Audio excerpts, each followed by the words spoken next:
अष्टमी में से किसी भी अष्टमी पर,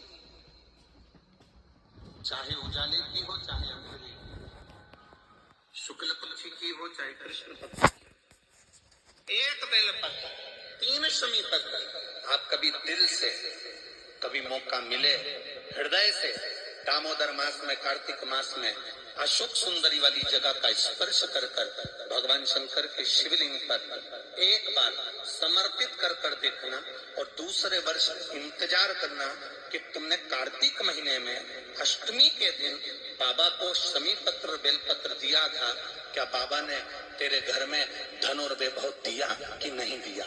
जो स्थिति में गाड़ी चल रही थी वो स्थिति की गाड़ी तेरी पार हुई कि ना हुई?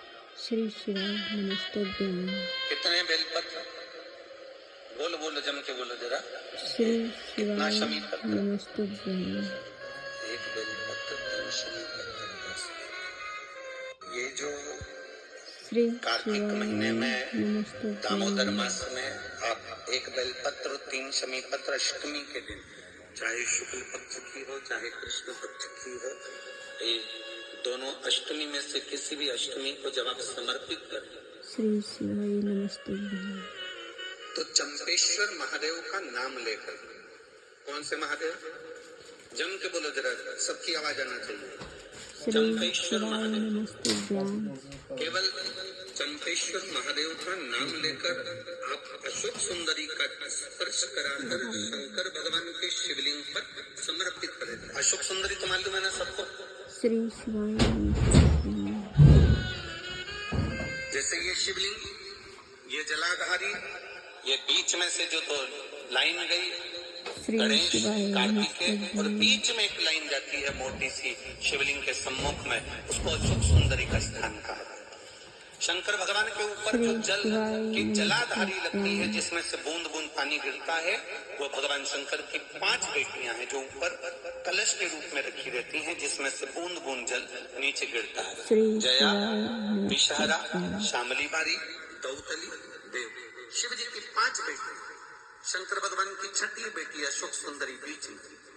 जब आप बेलपत्र 1, शमी पत्र 3, चंपेश्वर महादेव का नाम लेकर अशोक सुंदरी का स्पर्श कराकर भगवान शंकर को जब आप समर्पित करेंगे, इस कार्तिक महीने में दामोदर मास में अष्टमी तिथि के दिन, चाहे वो शुक्ल पक्ष की हो चाहे वो कृष्ण पक्ष की हो, अष्टमी तिथि को अगर समर्पित करते हैं तो आप वर्ष भर में इंतजार कर जरूर बताना कि तुम साल भर पहले जितना कमाते थे, वर्ष भर पहले तुम जो व्यापार व्यवसाय कर रहे थे, साल भर से जो नौकरी के लिए प्रयास कर रहे थे, उसमें सफलता आपको अगले वर्ष की दामोदर मास आने से पहले मिली कि नहीं मिली, वो स्मरण आपके भीतर होना चाहिए। कहते हैं सोमवार के दिन अष्टमी पड़ने पर, कौन सी सोमवार के दिन कौन सी तिथि?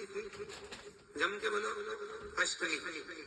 सोमवार के दिन अगर अष्टमी तिथि पड़े और उस दिन अगर 5 बेलपत्र भगवान शिव को समर्पित कर दी जाए, तो व्यक्ति जो सोचकर, जिस कामना से, जिस मनवांछित फल के लिए बेलपत्र चढ़ाता है, उसकी वो कामना मात्र 3 महीने में। मतलब आपको इंदौर की कथा में बताया था, जिस दिन शंकर और पार्वती के मिलन का दिवस हो, और केवल एक माता पार्वती के अकेले मिलन का नहीं, 64 योगनिया तक भगवान शंकर से मिलने के लिए आती है।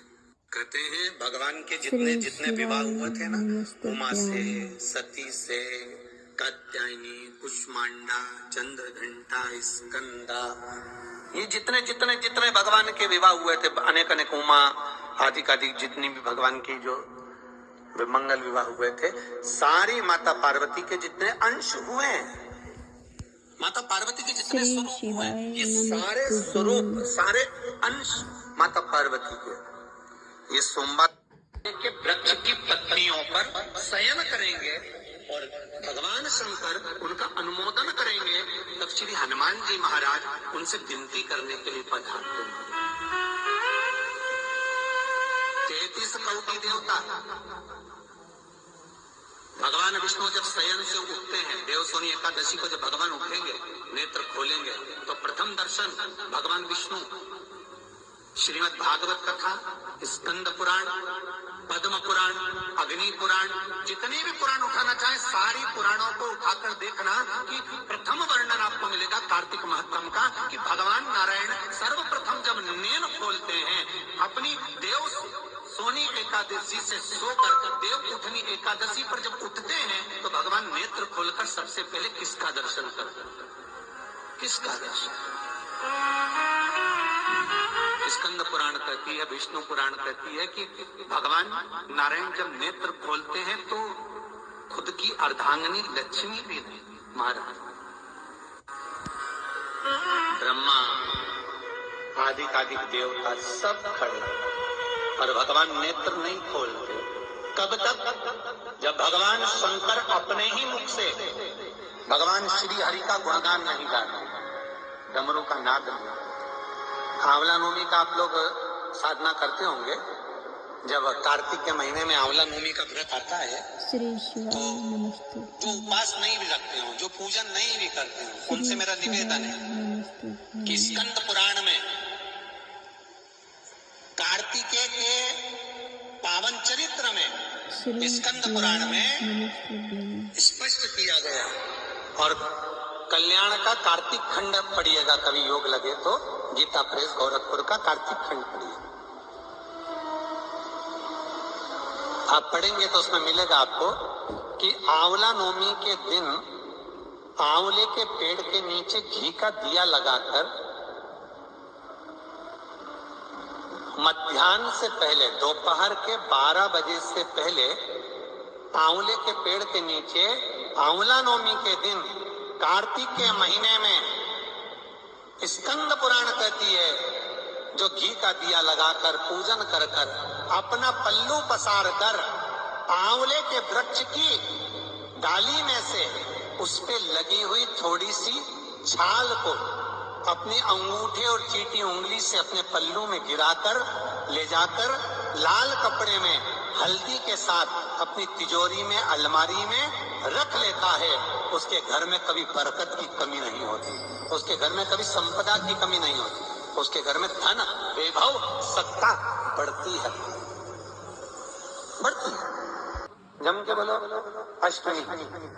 सोमवार के दिन अगर अष्टमी तिथि पड़े और उस दिन अगर 5 बेलपत्र भगवान शिव को समर्पित कर दी जाए तो व्यक्ति जो सोचकर जिस कामना से जिस मनवांछित फल के लिए बेलपत्र चढ़ाता है उसकी वो कामना मात्र 3 महीने में पूरी हो जाती है। मात्र 3 महीने। एक बात बहुत सुंदर है, ध्यान रखिएगा थोड़ा सा। कभी अगर मौका लगे सोमवार की अष्टमी पड़ जाए, क्या पड़ जाए सोमवार की? जम के बोलो जरा, अष्टमी। या तो सोमवार की अष्टमी पड़ जाए या हर महीने शिवरात्रि आती है, हर महीने आती है। या तो सोमवार की अष्टमी पड़ जाए या फिर सोमवार की शिवरात्रि पड़ जाए, हर महीने आती है। प्रयास करना कहीं से देसी गाय का दूध मिल जाए, थोड़ा सा दूध देसी गाय का मिल जाए, थोड़ा सा देसी गाय का थोड़ा सा दूध अगर प्राप्त हो जाए, बेलपत्री के पत्ते से दूध कटोरी में लेकर मात्र बेलपत्री के पत्रे से एक बूंद अगर दूध आप एक बूंद अगर ज्यादा ना मिला हो, 1 चम्मच भी अगर आपको दूध देसी गाय का मिल गया हो और सोमवार की अष्टमी पड़ जाए या सोमवार की जम के बोलो शिवरात्रि पड़ जाए, उसमें केवल अगर देसी गाय का दूध मिल जाए, जर्सी गाय का नहीं हो, देसी गाय का अगर दूध मिल जाए बेलपत्री के पत्ते से, तुम्हारे घर के अंदर अगर शिवलिंग है या मंदिर में शिवलिंग है या तुम्हारे नजदीक में कोई शिवलिंग है, उस पर बूंद बूंद एक बूंद अगर शिवलिंग पर दूध समर्पित कर रहे हो, श्री शिवाय नमस्तुभ्यम, नमः शिवाय या षडाक्षर मंत्र ओम नमः शिवाय या 33 अक्षर का मंत्र महामृत्युंजय मंत्र, इसका स्मरण कर कर शिव जी पर देसी गाय का दूध समर्पित कर कर इस बेलपत्री को अशोक सुंदरी वाली जगह पर अगर आप समर्पित कर देते हैं, फिर आप जिस भी चीज के लिए